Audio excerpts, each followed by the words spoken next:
ಕನ್ನಡಿಗ channel ವೈಟಿಯಿಂದ doctor S Tallur ಮಾಡುವ ವಂದನೆಗಳು. ಸ್ನೇಹಿತರೆ, ತಮ್ಮೆಲ್ಲರಿಗೂ ಸ್ವಾಗತ. ನಾನಿವತ್ತು ಶ್ರೀ ಗುರು ರಾಘವೇಂದ್ರರ ಪವಾಡದ ವಿಷಯವಾಗಿ ಈ ಸಂಚಿಕೆಯಲ್ಲಿ ನಾನು ಮಾತಾಡ್ತಾ ಇದ್ದೇನೆ.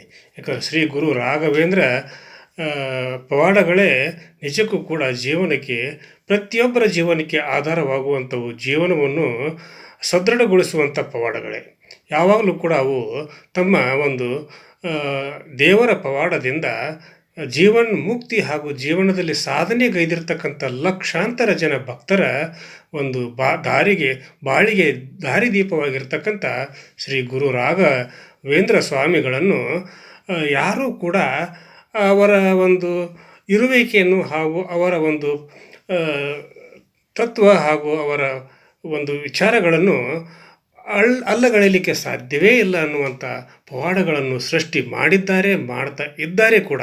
ಹೀಗಿರುವಾಗ ಎಷ್ಟೋ ಭಕ್ತರು, ನಿಜವಾದ ಅನನ್ಯ ಭಕ್ತಿಯನ್ನು ಹೊಂದಿರತಕ್ಕಂಥ ಭಕ್ತರಿಗೆ ರಾಘವೇಂದ್ರ ಸಾರ್ವಭೌಮರು ನಿಜಕ್ಕೂ ಕೂಡ ಒಂದು ಕಾಮಧೇನು ಕಲ್ಪ ವೃಕ್ಷ ಅನ್ನುವಂಥ ಭಾವನೆ ಎಲ್ಲರಲ್ಲಿಯೂ ಕೂಡ ಇದೆ. ಹೀಗಿರುವಾಗ ಇಂಥ ರಾಘವೇಂದ್ರ ಸ್ವಾಮಿಗಳು ಬದುಕಿದ್ದು ಹಾಗೂ ಅವರ ಜೀವನದಲ್ಲಿ ಪ್ರಥಮವಾಗಿ ನಡೆದಿರತಕ್ಕಂಥ ಪವಾಡ ಬಹುಶಃ ಯಾರಿಗೂ ಕೂಡ ಇರಲಿಕ್ಕಿಲ್ಲ. ಇದ್ದರೂ ಕೂಡ ಅದು ಅವರ ನೆನಪಿನ ಅಂಗಳದಲ್ಲಿಯೂ ಕೂಡ ಇರಲಿಕ್ಕಿಲ್ಲ ಅನ್ನುವಂಥ ಭಾವನೆಯೊಂದಿಗೆ ಅವರ ಮೊದಲನೆಯ ಪವಾಡವನ್ನು ಕನ್ನಡಿಗ ಚಾನಲ್ ವೈಟಿಯ ಮೂಲಕ ನಾಡಿನ ಜನತೆಗೆ ಹಾಗೂ ಶ್ರೀ ಗುರು ಸಾರ್ವಭೌಮರ ಭಕ್ತರಿಗೆ ತಿಳಿಯಪಡಿಸಲಿಕ್ಕೆ ಈ ಸಂಚಿಕೆಯನ್ನು ನಾನು ಪ್ರಸ್ತುತಪಡಿಸ್ತಾ ಇದ್ದೇನೆ. ಹೀಗಿರುವಾಗ ಗುರುರಾಯರನ್ನು ನಂಬಿ ಕೆಟ್ಟವರಿಲ್ಲ ಅನ್ನುವಂಥ ಮಾತು ಎಷ್ಟು ಸತ್ಯವೋ, ನಂಬಿದವರ ಜೀವನಕ್ಕೆ ಜೀವನ ಆಧಾರವಾಗುವಂಥ ಕಾಯಕಲ್ಪ ವೃಕ್ಷವೇ ಗುರು ರಾಘವೇಂದ್ರ ಮಹಾಸ್ವಾಮಿಗಳು ಆಗ್ತಾ ಇದ್ದಾರೆ ಅನ್ನೋದಕ್ಕೆ ಸಾಕಷ್ಟು ಉದಾಹರಣೆಗಳು ನಮ್ಮ ನಡುವೆ ಇವೆ. ಹೀಗಿರುವಾಗ ಅವರ ಎಷ್ಟೊಂದು ಪವಾಡಗಳು, ಎಷ್ಟೊಂದು ಸತ್ಯವಾದ ಘಟನೆಗಳನ್ನು ಹೇಳಿದರೂ ಕೂಡ ಕಡಿಮೆ. ಹೀಗಿರುವಾಗ ಅವರ ಪವಾಡಗಳ ಮಹಿಮೆಯೇ ಅಂತಹದ್ದು. ನಿಜಕ್ಕೂ ಕೂಡ ನಾನು ಬಹುತೇಕ ಸಂಚಿಕೆಗಳನ್ನು ಶ್ರೀ ಗುರು ರಾಘವೇಂದ್ರ ಮಹಾಸ್ವಾಮಿಗಳ ಸಾರ್ವಭೌಮರ ಪವಾಡಗಳನ್ನು ಹಲವಾರು ಬಾರಿ ನಾನು ಕನ್ನಡಿಗ ಚಾನಲ್ ವೈಟಿಯಲ್ಲಿ ಬಿತ್ತರಿಸಿದ್ದೇನೆ. ಇನ್ನು ಮೇಲೆ ಆದರೂ ಕೂಡ ನಾನು ಅದೇ ಕೆಲಸವನ್ನು ಮಾಡ್ತೇನೆ ಕೂಡ. ಹಾಗೂ ನಾನು ಕೂಡ ಶ್ರೀ ರಾಘವೇಂದ್ರ ಮಹಾಸ್ವಾಮಿಗಳ ಸಾರ್ವಭೌಮರ ಒಬ್ಬ ನಿಷ್ಠಾವಂತ ಹಾಗೂ ಅವರ ಪರಮ ಭಕ್ತ ಅನ್ನೋದನ್ನು ಕೂಡ ಈ ಸಂದರ್ಭದಲ್ಲಿ ನಾನು ಉಲ್ಲೇಖ ಮಾಡಿ ಹೇಳಲಿಕ್ಕೆ ಬಯಸ್ತೀನಿ. ಹೀಗಿರುವಾಗ ಶ್ರೀ ಗುರು ರಾಘವೇಂದ್ರರ ಹಲವಾರು ಪವಾಡಗಳನ್ನು ನೀವು ಕನ್ನಡಿಗ ಚಾನಲ್ ವೈಟಿಯಲ್ಲಿಯೂ ಕೂಡ ನೋಡಿದ್ದೀರಿ, ಕೇಳಿದ್ದೀರಿ. ಇಂಥ ಪವಾಡಗಳ ಮೂಲಕ ರಾಘವೇಂದ್ರರ ಒಂದು ಸೇವೆಯನ್ನು ಗೈಯುವಂಥ ಒಂದು ಸದಾವಕಾಶ ಹಾಗೂ ನನಗೆ ಪವಿತ್ರವಾದಂಥ ದಿನಗಳು ಬಂದಿವೆ ಅನ್ನೋದಕ್ಕೆ ಗುರು ರಾಘವೇಂದ್ರ ಸ್ವಾಮಿಗಳ ಒಂದು ಆಶೀರ್ವಾದದ ಫಲ ಅನ್ನುವಂಥ ವಿಷಯವನ್ನು ಕೂಡ ನಾನು ಈ ಸಂದರ್ಭದಲ್ಲಿ ಅವರನ್ನು ಆರಾಧಿಸುತ್ತಾ, ಅವರನ್ನು ಪೂಜಿಸುತ್ತಾ, ಅವರ ಬಗ್ಗೆ ಅನನ್ಯವಾದ ಭಕ್ತಿಯನ್ನು ಉಳ್ಳವನಾಗಿ ಈ ಸಂಚಿಕೆಯನ್ನು ನಾನು ಈಗ ಮಾಡ್ತಾ ಇದ್ದೇನೆ. ಹೀಗಿರುವಾಗ ಈ ಸಂಚಿಕೆ ನಿಜಕ್ಕೂ ಕೂಡ ಅಪರೂಪದ ಸಂಚಿಕೆ ಅನ್ನುವಂಥ ಭಾವನೆಯೂ ಕೂಡ ನನ್ನದು. ಯಾಕೆ ಅಪರೂಪದ ಸಂಚಿಕೆ ಅಂತಂದರೆ, ಶ್ರೀ ರಾಘವೇಂದ್ರ ಮಹಾಸ್ವಾಮಿಗಳ ಒಂದು ಪ್ರಥಮವಾಗಿ ನಡೆದಿರ್ತಕ್ಕಂಥ ಪವಾಡ ಇದು. ಈ ಪವಾಡದಿಂದಲೇ ಅವರು ತಮ್ಮ ಜೀವನದುದ್ದಕ್ಕೂ ಕೂಡ ಜನರನ್ನು ಉದ್ಧರಿಸುತ್ತಾ ಬಂದಿರತಕ್ಕಂಥದ್ದು. ಹಾಗೂ ಈಗಲೂ ಕೂಡ ಅವರು ಬೃಂದಾವನಸ್ಥರಾದ ಮೇಲೆಯೂ ಕೂಡ 100 ವರ್ಷಗಳಾದರೂ ಕೂಡ ಭಕ್ತರನ್ನು ಹರಿಸುತ್ತಾ, ಭಕ್ತರನ್ನು ಉದ್ಧಾರ ಮಾಡುತ್ತಾ ಹಾಗೂ ಅವರ ಸ್ವಪ್ನಗಳಲ್ಲಿ ಅಂದರೆ ಕನಸಿನಲ್ಲಿಯೂ ಕೂಡ ಬಂದು ಅವರ ಒಂದು ಬಾಳಿಗೆ ನೆರವಾಗ್ತಾ ಇದ್ದಾರೆ. ಅವರ ಒಂದು ಭಕ್ತಿಗೆ ಅವರು ಸಾಕ್ಷಿಯಾಗ್ತಾ ಇದ್ದಾರೆ. ಅವರ ಕಷ್ಟಗಳಿಗೆ ಪರಿಹಾರವನ್ನು ನೀಡ್ತಾ ಇದ್ದಾರೆ ಅನ್ನೋದಕ್ಕೆ ಸಾಕಷ್ಟು ಸಾವಿರಾರು ಲಕ್ಷಾಂತರ ಉದಾಹರಣೆಗಳನ್ನು ನಾವು ನೀಡಬಹುದು. ಹೀಗಿರುವಾಗ ಈ ಒಂದು ಘಟನೆಯ ಒಂದು ವಿಷಯವಾಗಿ ಈ ಸಂಚಿಕೆಯ ಮುಖಾಂತರ ನಾನು ಹೇಳಲಿಕ್ಕೆ ಬಯಸಿದ್ದೇನೆ. ಇನ್ನೇನು ಹೆಚ್ಚಿನ ಸಮಯವನ್ನು ತೆಗೆದುಕೊಳ್ಳದೆ ಈ ಸಂಚಿಕೆಗೆ ನಾನು ಬರ್ತಾ ಇದ್ದೇನೆ. ಹೀಗಿರುವಾಗ ಶ್ರೀ ಗುರು ರಾಘವೇಂದ್ರ ಮಹಾಸ್ವಾಮಿಗಳು ಸಾರ್ವಭೌಮರು ವಿಶ್ವದಾದ್ಯಂತ ತನ್ನ ಭಕ್ತರನ್ನು ಹಾಗೂ ಭಕ್ತ ವೃಂದವನ್ನು ಕೂಡ ಹೊಂದಿದೆ. ಈ ಭಕ್ತ ವೃಂದ ಶ್ರೀ ಸಾರ್ವಭೌಮರ ಕೃಪಾ ಕಟಾಕ್ಷಕ್ಕೆ ಒಳಗಾಗಿ ಅವರಲ್ಲಿ ಸಾಕಷ್ಟು ಜನ ಉದ್ಧಾರ ಕೂಡ ಆಗಿರೋದು ನಮಗೆ ಗೊತ್ತು.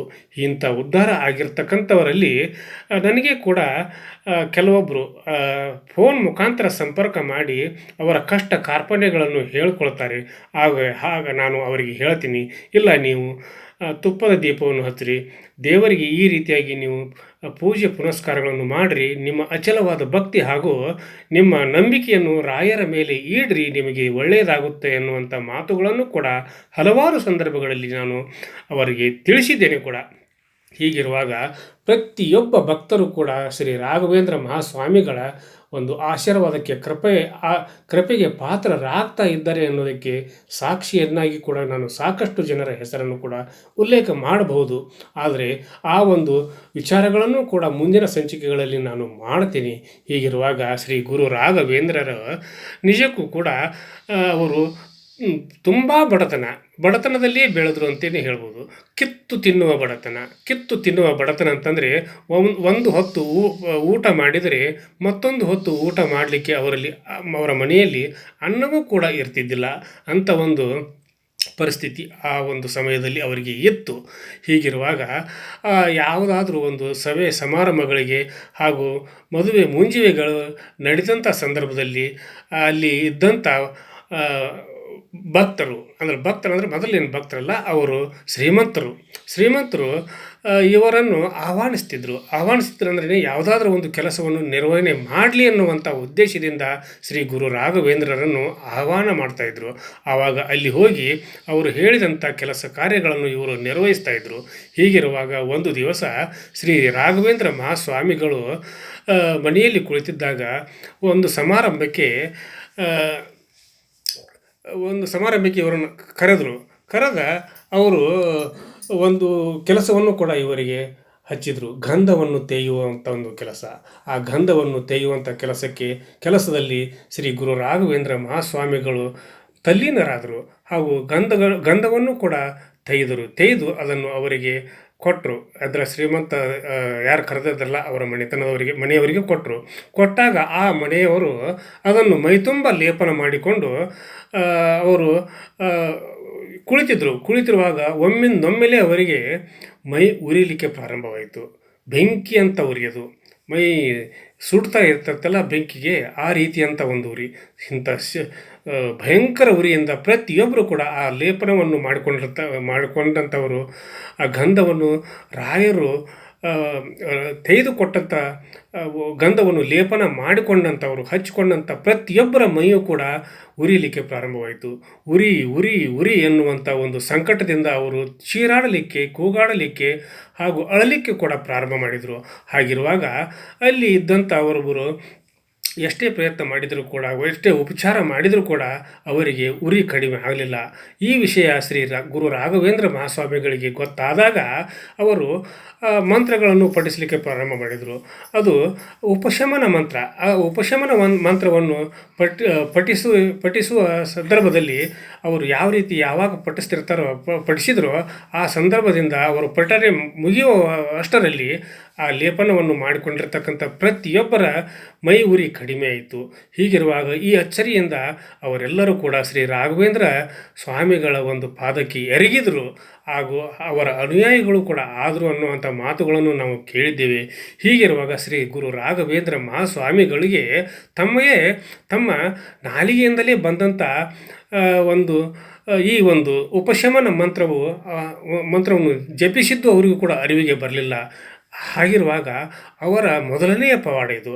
ತಮ್ಮ ಮಂತ್ರದಿಂದಲೇ ಕಾರ್ಯಸಿದ್ಧಿ ಆಗುತ್ತದೆ ಅನ್ನೋದಕ್ಕೆ ಉದಾಹರಣೆಯಾಗಿ ಅವರ ಮೊದಲನೆಯ ಪವಾಡ ಈ ಒಂದು ಗಂಧದ ಲೇಪನದಿಂದ ಮೈವುರಿ ಆಗಿರ್ತಕ್ಕಂಥ ಅವರಿಗೆ ಆಗಿರ್ತಕ್ಕಂಥ ಒಂದು ಪವಾಡ.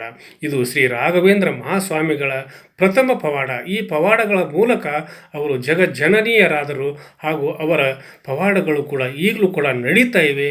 ಹಾಗೂ ಅವರ ಒಂದು ಶ್ರೀ ಆಶೀರ್ವಾದದಿಂದ ಅವರ ಒಂದು ಎಲ್ಲ ಭಕ್ತರ ಬೇಡಿಕೆಗಳನ್ನು ಈಡೇರಿಸ್ತಾ ಇದ್ದಾರೆ ಅನ್ನೋದಕ್ಕೆ ಸಾಕ್ಷಿಯಾಗಿ ಈ ಒಂದು ಮೊದಲನೆಯ ಪವಾಡ. ಇದು ಪ್ರಥಮವಾಗಿ ನಡೆದಿರ್ತಕ್ಕಂಥ ಪವಾಡ.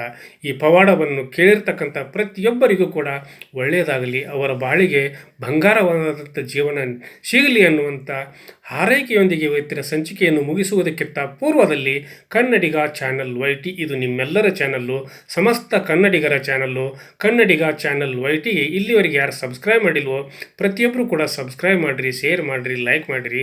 ರಾಯರ ಪವಾಡವನ್ನು ನಾಡಿನಾದ್ಯಂತ ಪ್ರತಿ ಮನೆಗೂ ಕೂಡ ತಲುಪಿಸ್ರಿ ಅಂತ ನಿಮ್ಮಲ್ಲಿ ವಿನಂತಿಸಿಕೊಳ್ಳುತ್ತಾ ಇವತ್ತಿನ ಸಂಚಿಕೆಯನ್ನು ಇಲ್ಲಿಗೆ ಮುಗಿಸಿ ನಾಳಿನ ಸಂಚಿಕೆಯೊಂದಿಗೆ ತಮ್ಮ ಜೊತೆಗೆ ಹಾಜರಾಗ್ತೀನಿ. ಅಲ್ಲಿವರೆಗೂ ನನ್ನ ನಮಸ್ಕಾರ.